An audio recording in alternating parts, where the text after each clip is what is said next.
Business से जुड़ी हर खबर पाने के लिए बेल आइकन पर करें क्लिक।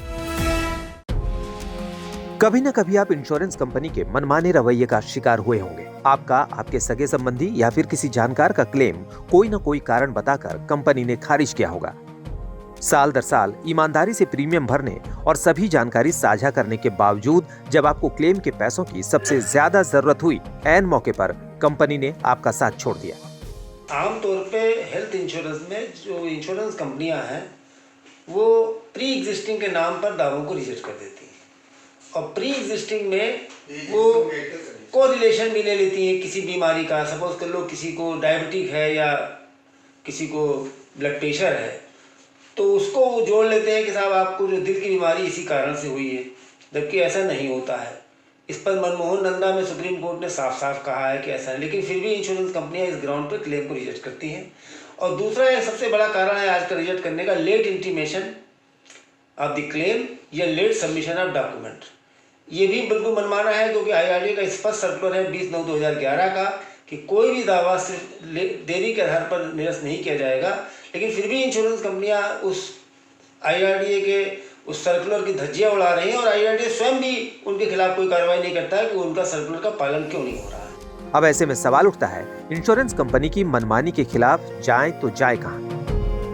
यहाँ आपको समझना होगा कि आपके क्या अधिकार हैं जिसके जरिए आप अपनी लड़ाई लड़ेंगे और जीतेंगे भी अगर आप सही हैं तो।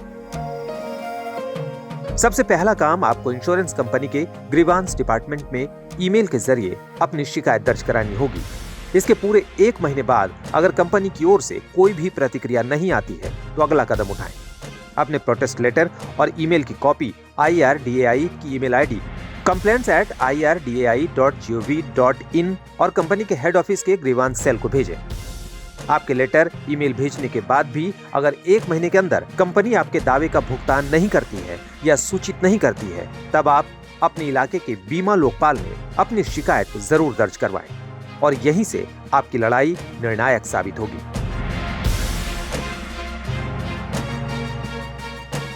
पॉलिसी होल्डर बीमा लोकपाल को अपनी शिकायत सादे पेपर पर लिखकर या टाइप करवाकर रजिस्टर पोस्ट और ईमेल के जरिए कर सकता है।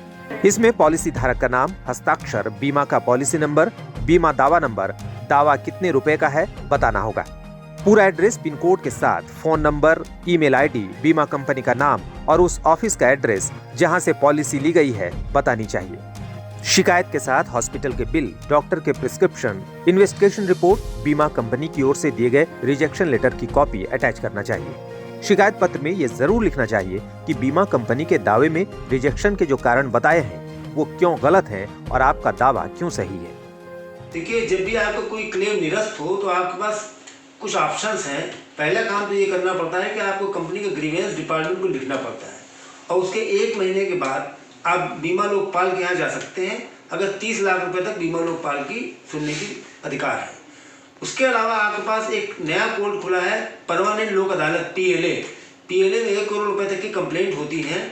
आप वहाँ पर जा सकते हैं, उसकी कोई अपील नहीं है और कोई कोर्ट फीस भी नहीं है, तो PLA भी एक अच्छा ऑप्शन है। और तीसरा जो ऑप्शन है वो है जिला फोरम का, डिस्ट्रिक्ट फोरम का, कंज्यूमर कमीशन का, आप जा सकते हैं। अब यहाँ ध्यान रखने वाली बात यह है कि अगर आप लोकपाल के फैसले से सहमत नहीं हैं, तो कंज्यूमर कोर्ट का दरवाजा खटखटा सकते हैं। बीमा लोकपाल में शिकायत के लिए किसी तरह की फीस नहीं ली जाती है और अगर आपका दावा सही और कंपनी का गलत, तो आपको न्याय जरूर मिलेगा।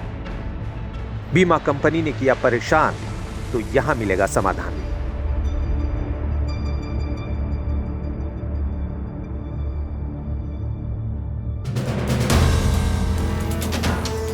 वीडियो पसंद आया तो हमें लाइक, कमेंट, शेयर और सब्सक्राइब जरूर करें।